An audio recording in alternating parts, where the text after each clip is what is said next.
Greetings, ladies and gentlemen. Welcome to the Classical Academy Podcast, your friendly guide to the world of classical Christian education. I'm your host, Dr. Mark Phillips. Teens, parenting teens in today's world. My special guest today is Bjorn Bjornsson. Bjorn was born and raised in the land of ice and fire, Iceland, where he pastored a large church for a number of years. In 2008, he moved to California and began a new season of life as a licensed marriage and family therapist. He is now founder and CEO of the Saga Mental Health and Relationship Centers and lives and works right here in Santa Clarita. Bjorn recently spoke to the Trinity community on the topic of mental health, teens, culture, and faith. And he has, thankfully to all of us, he has agreed to join us to share some of his insights on that very important subject with our podcast. Bjorn, welcome to the show. We're so happy to have you. Thank you. It's tough out there for teens, and it's tough for the parents parenting teens. And it seems like if we watch the news, every month seems to bring some kind of new, bewildering challenge to teens and to the ability to parent teens. The pressures, the problems facing teens seems to be getting worse. Now, is this just us being nostalgic, thinking that, growing up in the past used to be so much easier? Or are there really some new challenges unique to this generation that they're facing today? I think there's absolutely huge challenges for young people today. It's almost like just to run your own teenage self is like running a marketing agency because you are, on one hand, you have to create all these different selves to all these different peoples, how you present yourself, if you're liked on that picture or this picture, or if your statement was nice or whatever it is. There's so many stress factors that are impacting the youth today. So growing up in the 80s, kind of being a teenager in the 80s like I was, where, you only thing you had to really worry about is that, you had your hairdo kind of right, and you were listening to the right band, either Duran Duran or, and then it was U2 or other bands like that. But, you had to really belong to the right group in that sense, and that was important. But now today, and then, you had, today it's very, very different. It's much more complex. And I have noticed that when I even just watch movies from back, that kind of refer to the 80s and 90s. Sure. That even my kids say, oh my gosh, I wish I was back then, And so I have kids, right? Wow. And they're right now getting closer to their 30s. But even they say, oh my gosh, this life was so different. And I agree, there's a form of, it wasn't all easy, don't get me wrong, but we had to deal with things differently. I mean, I started working very early on in life, so for me that was something that came, but I think that was a blessing. And I think today a part of the problem is that I think we live in a very fear-based culture, and parents are very much afraid, and I think there's a reason for that. Sure. There are legitimate statistics backing up that fear, which makes it more difficult to deal with. For sure. And, I think with kind of the invasion of so many different things, I mean, these windows into the family and into the soul of a teenager today are so overwhelming. And this culture is so fluid, it's changing so much, and it's impacting not only their identity, but also, I want to say, just their DNA. The brain is being impacted directly. And we know that from research is beginning to show that after smartphones came in 2008, 2010 was a year that really marked such a rise in mood disorder for especially teenage girls. And so it really became problematic. Well, I'm glad you mentioned smartphones, because that's kind of the metaphor, but it's also the very real. It's not just a metaphorical symbol, but it is the very real threat that's going on to the mental health of teens. I mean, it's supposed to be a tool, yet your tool's like a hammer and a wrench, and they're not always shouting, use me, use me, use me, and they're not telling you how you should be using them. They're not giving you all that feedback that the iPhone gives you. What effect do screens even, and what effect do these iPhones have on the kids? What is it that's happening to their brains? Well, there's a lot of things. There's a lot of research going on right now. And before I actually had the lecture with the families, I did begin to dig into that. I don't work as a therapist, I don't work a lot with teenagers. I work with families. I do work with couples, and I work with adults. But as I was doing that research, I began to realize that there is, what they're talking about, there is called the algorithm is beginning to connect with the mood, right? So they know how to read almost each and every person, what attracts you to the phone. So that's creating this addiction. There's almost like a hook there, right? So it connects you and it pulls you in. And, we talk about these smartphones, they almost have their own life. They have a life of their own, so to speak. And I think this is... there's a reason why they're called smart, because this is a very, very smart intervention. And I think it's overwhelming the human brain. And certainly when you have kids, right? And I mean, we talk about ADHD today. I mean, I think everybody pretty much has some form of ADHD. Sure, it's just where do you have on the range? Is it mild or is it really intense? And I think we all are kind of there. But I think it is also the with the phones. It's all these things that happen. It's the interaction, and it's that children don't have impulse control. And we know that their brain is not fully developed, right? The brain is developing till you're about 25, 30. And that's kind of that's why we can rent cars, or we can, when we're around that age, they know that much. But when it comes to tools like your phone or other devices like that, there is like, who is there to control that? And how do we, because when you have like young girls, there's no wonder that they are struggling with all this comparison that's out there and all the body image issues. And then we have sexting and we have games, and these games are very questionable, some of them. So, this is a it's just a dangerous space if it's not navigated in the right way. And I think we need a lot of knowledge, and actually it's almost like too much wisdom is required.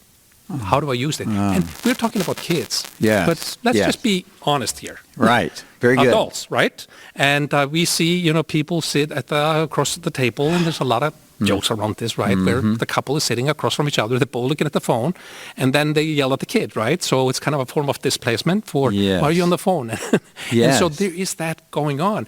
It seems like we are all very easily, and I do think in coming years, especially with AI, the conversation is going to become much more serious. Where do we want to go as culture with this? And when they're in the social media, they have to play a lot of different roles that they're not really mature enough to play. I mean, don't they interact in one thread, and then they go to another thread, and it's a totally different subject, and they have to... Then they react and they wonder, am I going to get likes? Or am I going to get attacked? And is that a problem for them? Absolutely, it is. It's the bait, right? And then what you have presented out there, what you have put out there, you might never be able to take back. And so you post pictures and stuff like that. But that's a scary thought. So I think when it comes to, well, if I bring the family into it, I think it's extremely important for the conversation to be opened up in the home. And I'm sure, I mean, the families that I've talked to and spoken to just in the therapy room, they're very responsible about that. They open up this conversation.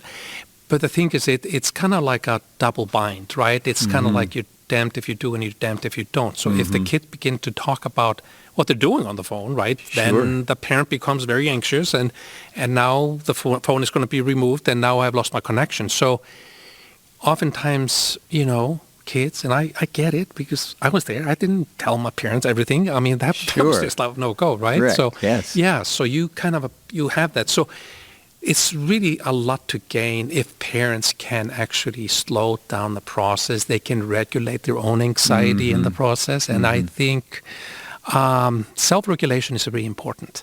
So because when you can control your own anxiety and kind of bring it down, you are bonding with your kid. And one of the traps that parents fall into all the time, including myself, is that when we're talking to our children and we begin to say, oh, when I was doing this and I did this, we make it about ourselves and not them. Sure. Instead of entering, and we have already closed the door to a meaningful connection in that moment, versus saying, tell me more about that. Oh, that must have hurt so much. Or, oh, wow, what an accomplishment, or whatever that was, that you need to connect with your kid on, and it's like entering into their world. I think parents need to learn that a little better, how to enter into their kids' world. Some good Christian empathy. Yes. Jesus became as one of us, knows our temptations. We understand he's empathetic. The most profound verse in the Bible, shortest, Jesus wept. Yes. He's very approachable in that way, and I think you're giving great advice there. And I want to encourage the audience. We're going to get to some hopeful places here, so I don't mean to pile on with this next question, but how has COVID even compounded it worse?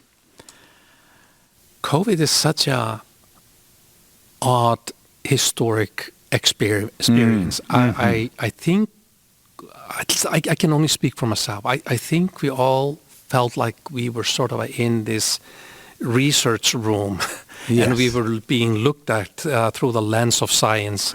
And it was almost like you felt like a creature living in a kind of a Truman Show. Do you remember that movie? Sure, absolutely felt that way. I had the same experience here. Yeah. So it was very artificial. Everything was very surreal in some ways. And I think with a mask and all that things that where we kind of begin to lose this deep interconnection. And so with children being on the phone now, right, and with COVID hitting, it sort of is the match from hell that I call it, because now you're being influenced by all the wrong things, really. And so when you're being influenced by the wrong things, such as, we know that a lot of issues concerning sexuality and other things have been on the rise and significantly. Sure. And, the whole thing with, for example, transgenderism and other very, very sensitive topics in our society. Sure. This is, when the internet and COVID, the kind of this isolation came together. And children were watching all these TikToks and everything that was going on, and really they were being indoctrinated by a lot of those ideas that were being presented out there. Sure. And Miriam Grossman, Dr. Miriam Grossman, who is a psychiatrist, child psychiatrist, she actually wrote a book called Lost in Transnation back in 2009, somewhere around that. She was way ahead of the curve when it came to this, and she began to warn about this. Because think about this: in 2007, we had one clinic in the United States that was doing this, these changes and dealing with this. Today, we have 300 clinics, and so that's just one of the symptoms that sort of came out of COVID and was magnified. So I think a lot of problems, a lot of identity issues became very problematic at that time. Well, sure, because it, like you said, it forced people into isolation, and so now the artificial connection of social media was heightened because they felt, oh, this is the only way I can really connect. And of course, we know that false connection is really just enhancing the isolation. Well, let's get to some ideas of how to deal with this. What would you put at the top of the list as the coping mechanism for these challenges we've discussed? Well, I think first of all, healthy, safe homes are very important, where there is an open discussion in the home about these things. And it is a very big test for a lot of parents, because I know as parent, your anxiety goes very quickly up, and you wanna save your child from the world, and you wanna, and that's what we have labeled as helicopter parenting, right? And that the problem with helicopter parenting is that we kind of set in appropriate, or inappropriate, but maybe not the best word, sort of the age-appropriate boundaries are not really right there. So when a kid is actually ready to exercise their emotional muscle, so to speak, and social muscle, and try things and test things, that's I think there has to be that, realization or awareness with a parent. I need to take a step back here and allow my kid to try whatever it is, obviously within the bounds of health and sure, common health sense. and safety, right? yes, of course. So I think that's, but I think having strong, safe Christian homes, and then being a part of a church community and healthy church community where you can obviously practice your faith, because that's where hope is, right? We have the message of hope in the midst of this, to have a relationship with Jesus Christ. What is more important in this life? And I say, that is the most important piece. I love what Paul the Apostle says in Philippians 1:9. He says, and this I pray, he says, that your love may abound more and more with knowledge and all discernment. And what he's saying there is, we have a culture today that really loves love, and love as an emotion is it's kind of like a drunk driver. So when it doesn't have knowledge attached to it, we are in big trouble. Yes. The same thing goes with knowledge. If we don't have love attached to knowledge, then we are, as a society, in huge trouble. And I think AI is going to be one more test for humankind, so to speak. How are we going to use artificial intelligence? Are we going to use that motivated by love, or are we going to do it out of greed? And unfortunately, we know what history has told us very much about our tendency as human beings. So I think being a part of this healthy context of strong homes where your values are strong and you have open, honest conversations with your children, and you have a way to, I've even said, why not consider, and I know this doesn't sound good because I'm a therapist, right? But I'm also a pastor, so I have a pastor's hat on right now, this moment. But I think we have so many wonderful licensed Christian therapists and LMFTs out there. And unfortunately, therapy is something which is oftentimes you're reacting to a problem. But what if therapy became a preventative? What if it became a proactive step for families to come in and say, I want to connect with my kid in a safe environment where I have a professional who can kind of help us navigate through some of the difficult topics. And, sometimes the teenager maybe come in, sometimes the parents want to come in, and sometimes the whole family comes in. I have worked with families like that, and it's turned out to be very successful.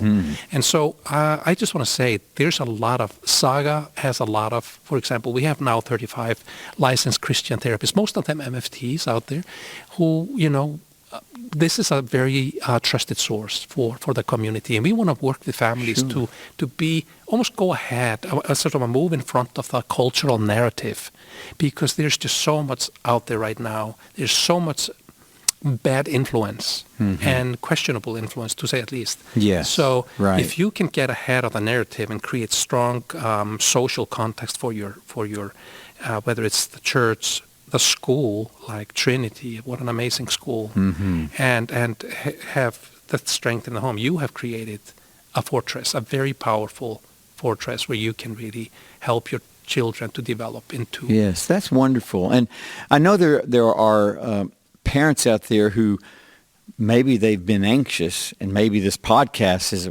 awakened it. They didn't even know there was some anxiety in their home, and sorry about that, gang, but let's deal with it openly.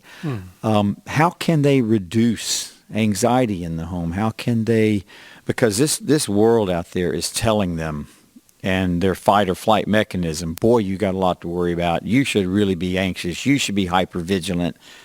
How can they help reduce that anxiety? That is such a good question. So I think there's different ways to do that. I think, for example, as a therapist, if I talk as a therapist, one way to do that is through your faith, right? Is through prayer, to pray as a family, pray as a parent. and to find your grounding in the Lord. I would say that's place number one.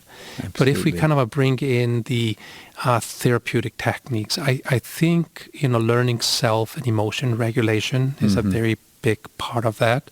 And don't get me wrong, that's not easy exercise, because we have to learn to calm our bodies down oftentimes, to regulate our emotions. And when we feel that we call it window of tolerance, when your emotions kind of hijack your brain and you have no way to kind of get out of that space. Yes. It's a powerful, powerful thing. Emotions are very powerful. They're like Jonathan Haidt, one of a famous author today.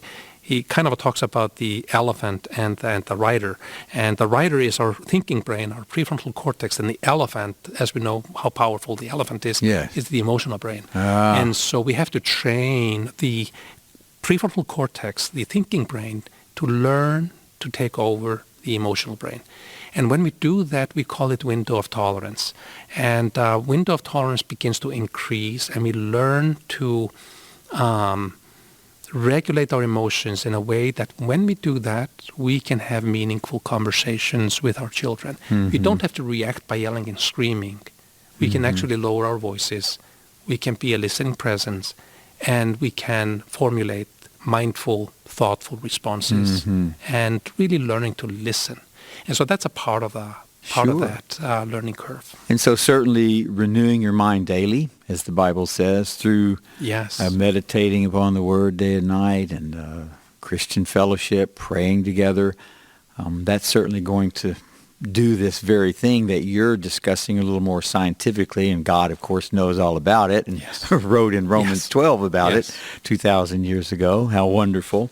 I love that verse you're quoting right there. Yes, it's a wonderful verse. It is. It's one of my all-time favorites, because it's like, oh my gosh, that's exactly what we are dealing with today, the renewing of the mind. If we're renewing our mind daily, then the mind will rule the emotion, won't it? It's interesting that Paul talks about the mind. He doesn't say mind like Christ. He talks about mind of Christ. Yeah, very good. Yes. And so we have been given that mind, and we have to just tap into that more and more. So the helicopter parent. I'm an empty nester now, but I wonder, would I be a helicopter parent today if with what's going on out there?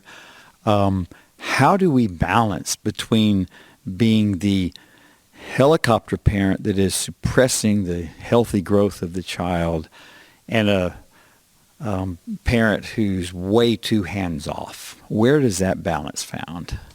Well, I think every parent knows their child's limitations.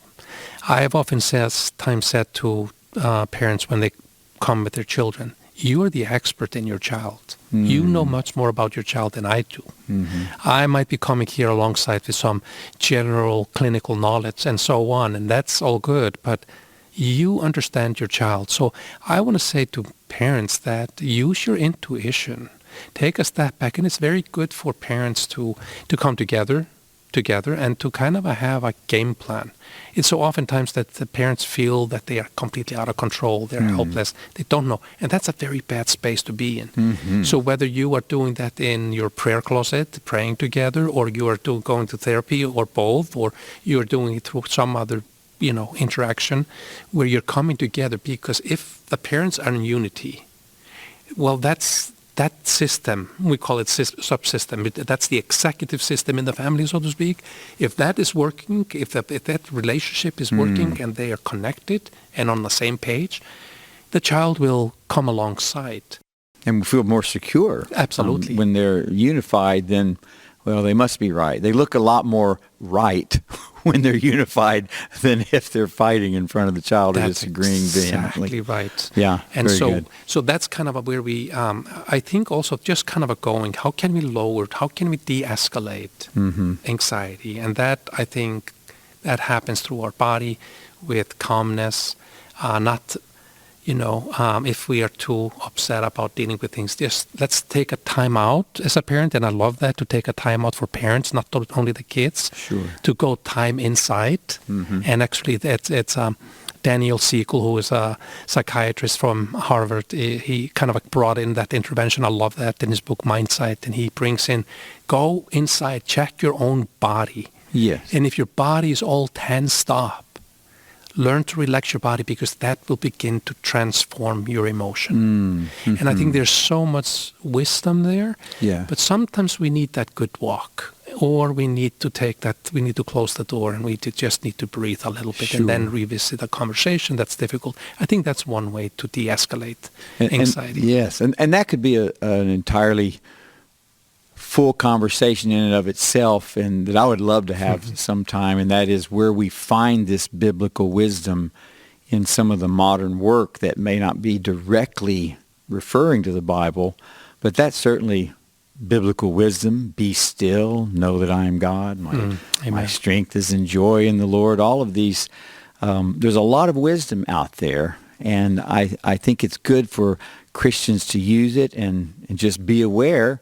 Always keep it scriptural and always keep it centered on Christ. And I mean, we could talk on and on, but before we stop, I want people to be able to get in touch with you. Do you have a website? Do you have a phone number? I'd like to give that out for people. So get your pen ready. We're going to do it a couple of times here.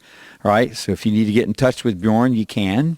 Well, I think the best way so I started Saga Mental Health and Relationship Centers, and we have now built a network of Christian therapists. And one of the ways to get in touch with me would be to go on our website, sagacenter.org. Sagacenter.org. Yeah. S-A-G-A, sagacenter.org. Good. Excellent. And that's, saga comes from story, right? Just so and we are bringing in stories, right? Fantastic. As soon as I heard that name, I thought, that's great. Yeah. I like that name too very much, and it's very connected to the Nordic culture where I come from, but it really represents, I think, the greatest story ever told, and that's the story of Jesus Christ. Yes. And then so that they can go on their website, they can both find, names of different therapists and their specialty. If they want to get in touch with me, they can read my information, what I have, my bio there, and, we have also, they can send me an email straight through our website, so it's been streamlined really well. They have my phone number there. If they want to get a hold of me for practical reasons. So that would be the best way. On the website as well. Yeah, it's on sagacenter.org. Very good. Sagacenter.org, gang. Listen, this has been fantastic. Hopefully it's not only opened eyes. I think everybody kind of senses the danger going on out there, but hopefully this has brought a little bit of clarity to it, a little more focus, but also the encouragement that our sovereign Lord is aware. He's not up there saying, wow, I had no idea society would be here. He knew, and he knows each of us individually, and there is help, and let's love each other, and let's continue with that help. You've been such a blessing, and I know you'll be a blessing to the people who will reach out to you as a result of this. Oh, thank you so much for blessing the parents Monday night, for blessing the teachers this afternoon. I know many of us got some good information, and we'll use some of what we learned today with the students to love them even more than we already do, and in a better way. So it's been great to have you here, Bjorn. We're really grateful. Thank you so much. I really appreciate you having me. Thank you so much. And thanks to all of you for listening. And I hope this has been encouraging to you. Yes, there are great dangers and challenges in today's culture, but boy, do we have a wonderful God, and do we have a lot of wonderful Christian friends and family members who are going to come alongside of us and help us at this time. So we do thank you for joining us on the Classical Academy podcast. It's presented by Trinity U, a service of Trinity Classical Academy right here in Santa Clarita, California. Our producer is Shay Ramquist. Stephen Petrie is our audio engineer and provides this original, wonderful music you're listening to right now. So until next time, let's all continue to grow in wisdom, in virtue, in the love of each other, and the love of God. Till next time.